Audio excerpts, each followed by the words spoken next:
La CENI a lancé la formation des membres des commissions de distribution des cartes d'électeurs ce samedi. L'opération a débuté par la commune de Kaloum. Elle a été présidée par le superviseur de la commission électorale nationale indépendante, David Camara.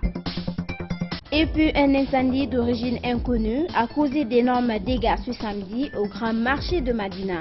Le dernier étage d'un immeuble R+5 en plein centre du marché a été très impacté.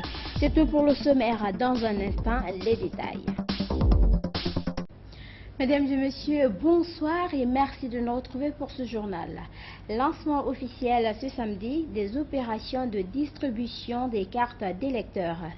C'est l'école primaire du centre 6 dans la commune de Kaloum qui a servi de cadre à ce lancement. David Camara, coordinateur du comité interparti au niveau des communes de Matoto, Matam et Kaloum, a présidé cette rencontre. 92 membres des commissions de distribution des cartes d'électeurs. Alpha Ibrahima Touré. Ce lancement officiel de la dernière étape du processus électoral a commencé par une formation à l'intention des 92 membres des commissions de distribution des cartes d'électeurs. Mais avant, le commissaire superviseur du processus électoral des communes de Matoto, Matam et Kaloum a expliqué le rôle que doivent jouer ses membres. Votre rôle, il est fondamental. Il consiste à faire en sorte que chaque citoyen qui est enrôlé dans le fichier électoral puisse recevoir sa carte d'électeur. Si vous n'avez pas votre carte d'électeur, vous ne pouvez pas voter. La distribution des cartes d'électeurs se fait par le truchement de ce que nous avons appelé à la CENI des commissions administratives de distribution de cartes d'électeurs. David Camara est revenu sur la composition du bureau de ces commissions de distribution des cartes d'électeurs. Ces commissions sont constituées de 4 membres sur décision du président de la CENI. Le président en est un membre du démembrement de la CENI ou un représentant de ce démembrement. C'est lui qui va faire office de président de la commission. Ensuite, vous avez des membres dont un est issu du conseil de quartier, un troisième est issu du secteur et un quatrième qui est issu de la société civile locale.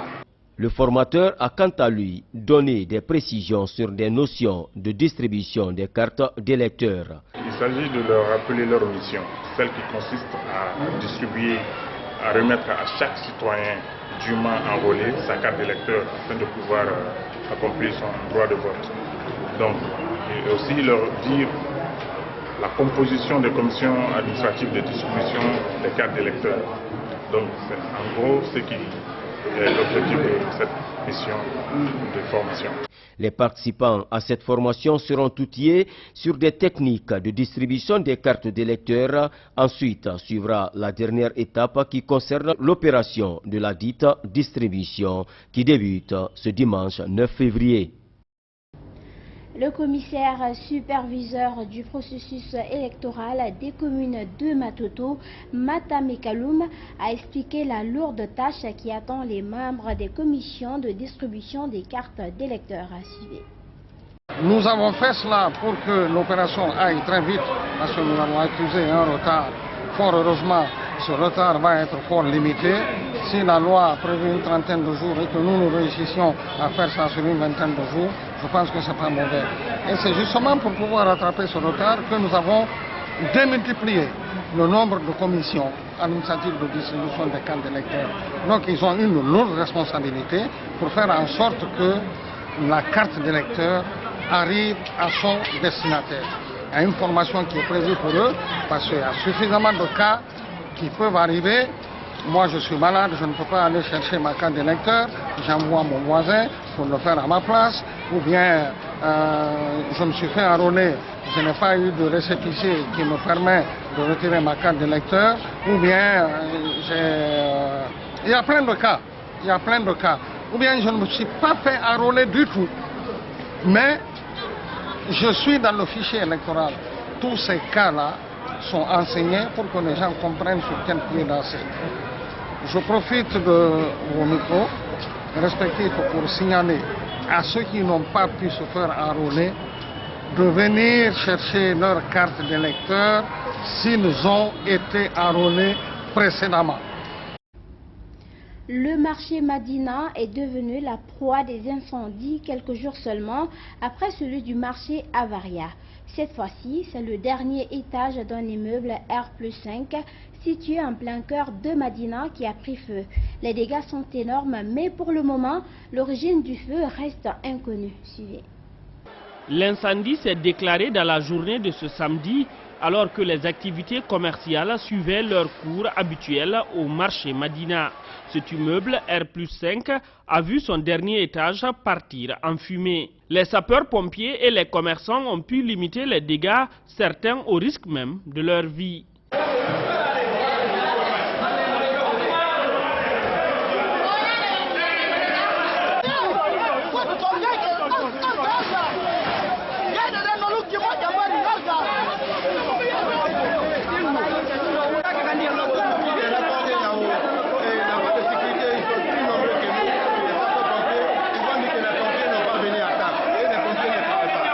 Mamadou Bobo Bari est l'un des témoins. Il a vu les premières flammes. Je suis venu pour acheter centre Padoulaye. Maintenant, en achetant, j'ai vu les gens qui regardaient, il y avait du fumée.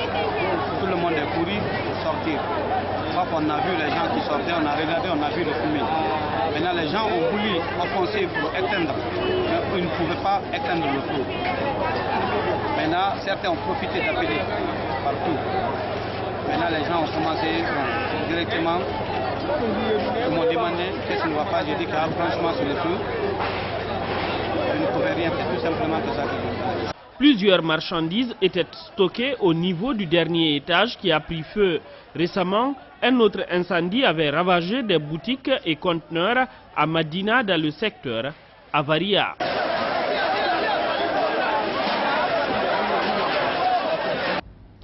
La FEGRAP a organisé à l'intention des hommes de médias une journée sportive ce samedi matin.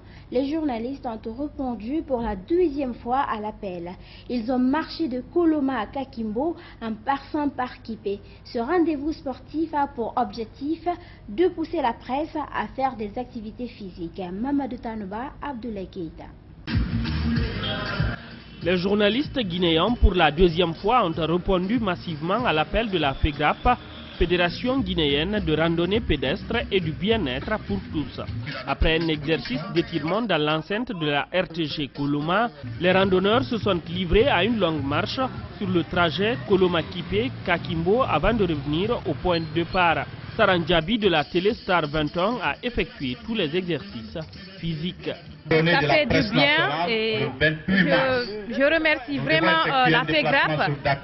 J'ai effectué un déplacement jusqu'au niveau de la forêt de Kakimbo et de là-bas nous sommes venus jusqu'ici à la RTG. C'est un énorme plaisir pour moi et c'est vraiment un acte à remercier, à féliciter. Quant à Lamine Monyouma Sissé, il vit sa première randonnée pédestre. Il invite ses confrères à faire comme lui. Cette randonnée me permet de renouer avec le sport. Et je pense, j'invite tous les journalistes qui ne sont pas venus à venir. Parce que c'est important de vivre l'événement et que de se faire compter l'événement.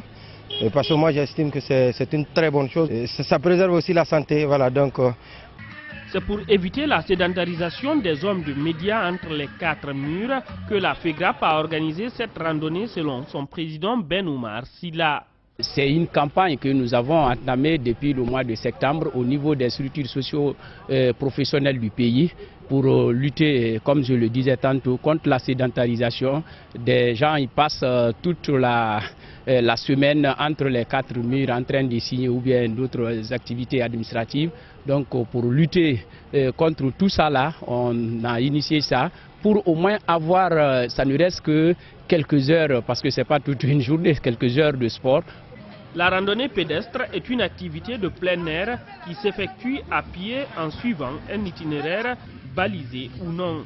Seul ou en groupe, c'est à la fois un sport et un loisir de découverte et de contemplation. Au Cameroun, les électeurs sont appelés aux urnes ce dimanche, cette fois-ci pour des élections législatives et municipales. Ces scrutins, en partie boycottés par l'opposition, ne suscitent guère d'enthousiasme dans le pays où près d'1 million de personnes ont été déplacées par 2 conflits meurtriers. Reportage. Au Cameroun, le président Paul Biya, 86 ans, tient les rênes du pouvoir depuis 37 ans. Aucune véritable opposition, le paysage politique est beaucoup trop morcelé. Et Paul Biya n'hésite pas à réprimer la dissidence. 75% des habitants ont moins de 25 ans, ils n'ont jamais connu un autre président. La corruption gangrène le pays, 30% de la population vit dans la pauvreté. La situation est particulièrement dramatique dans les zones rurales où les paysans se retrouvent sans ressources. Leurs terres finissent les unes après les autres entre les mains d'entreprises agricoles et d'investisseurs privés. Ce pays, qui a pourtant longtemps profité d'une relative stabilité, est secoué depuis 2016 par une guerre civile. Dans les régions anglophones, les séparatistes se battent contre l'armée du gouvernement. Bilan, plus de 3000 morts et plus de 700 000 déplacés. Parallèlement, les attaques des milices djihadistes de Boko Haram se multiplient dans le nord du Cameroun. Hong Kong a commencé ce samedi à imposer des mesures de quarantaine drastiques pour tenter d'endiguer l'épidémie du nouveau coronavirus, dont le bilan dépasse désormais les 720 morts. Un Américain de 60 ans est décédé dans un hôpital de Wuhan, ce qui semble être le premier décès confirmé d'un étranger en raison de la maladie. Suivez. C'est durant un séjour au ski en Haute-Savoie que sont apparus ces 5 cas positifs au coronavirus. Ces nouveaux cas sont au nombre de 5, 4 adultes et un enfant, et ils forment un cluster, c'est-à-dire un regroupement de plusieurs cas autour d'un cas initial. Le cas initial aurait été détecté dans cet hôtel de Singapour entre le 20 et le 22 janvier. Il accueille une réunion professionnelle, 94 étrangers y participent. En rentrant chez eux cette semaine, des Malaisiens et des Sud-Coréens sont porteurs du virus.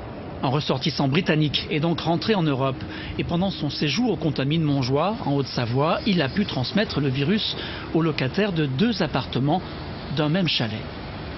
Nous avons eu la confirmation qu'il avait séjourné donc sur le territoire français du 24 au 28 janvier, en particulier dans un chalet isolé au Contamine-Montjoie, avec tous les sujets contacts qui ont été identifiés, immédiatement confinés, puis immédiatement prélevés en soirée avec des résultats très tardifs. L'enfant et les 4 adultes ont été hospitalisés cette nuit dans les hôpitaux de Grenoble, Lyon et Saint-Étienne. Leur état ne présente aucune gravité.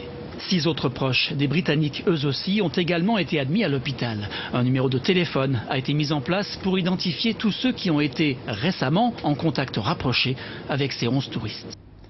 En Irak, la révolte populaire est de plus en plus sanglante. Depuis le début du soulèvement, le 1er octobre, au moins 543 Ukrainiens ont été tués et plus de 30 000 ont été blessés. Les manifestants dénoncent la corruption et l'incompétence du gouvernement.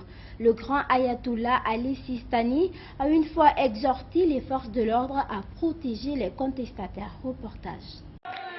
Des manifestants irakiens qui chantent à la gloire de l'ayatollah Sistani près de la place Tahrir, comme un symbole des divisions et de l'instabilité qui règnent au sein du pays. Aujourd'hui, Sistani a soutenu les manifestants. Dieu soit loué. Nous continuerons à manifester pacifiquement. Je tiens à ajouter quelque chose à propos de la nomination du Premier ministre Alaoui. Personne ne le veut et tous le rejettent. C'est malheureux, mais les gens suivent ce que dit Sistani. Sistani sait-il si vous avez soif ou faim? Le sait-il? Bien sûr que non. Car plus tôt ce vendredi, Sistani, très influent auprès de la population chiite, a par le biais de son représentant condamné les attaques des partisans du versatile Moqtada Sadr contre des manifestants anti-pouvoir et a lancé un appel aux forces de l'ordre à l'occasion de l'hebdomadaire prêche de Jumu'ah. Nous condamnons toutes les agressions et violations qui ont eu lieu. Nous réitérons que ce sont les forces de sécurité qui doivent prendre la responsabilité de maintenir la paix et protéger les protestations pacifiques. Depuis 4 mois, les contestataires occupent l'espace public pour dénoncer le pouvoir et sont violemment réprimés en retour, notamment par des milices accusées d'être à la solde du pouvoir et de Téhéran. Il y aurait eu près de 550 morts et pas moins de 30 000 blessés depuis le début du mouvement en octobre dernier. Et voilà, mesdames et messieurs, c'est ainsi que prend fin cette édition d'information. À tous, merci de nous avoir suivis et merci de votre fidélité à Gangan TV. Bon week-end à tous.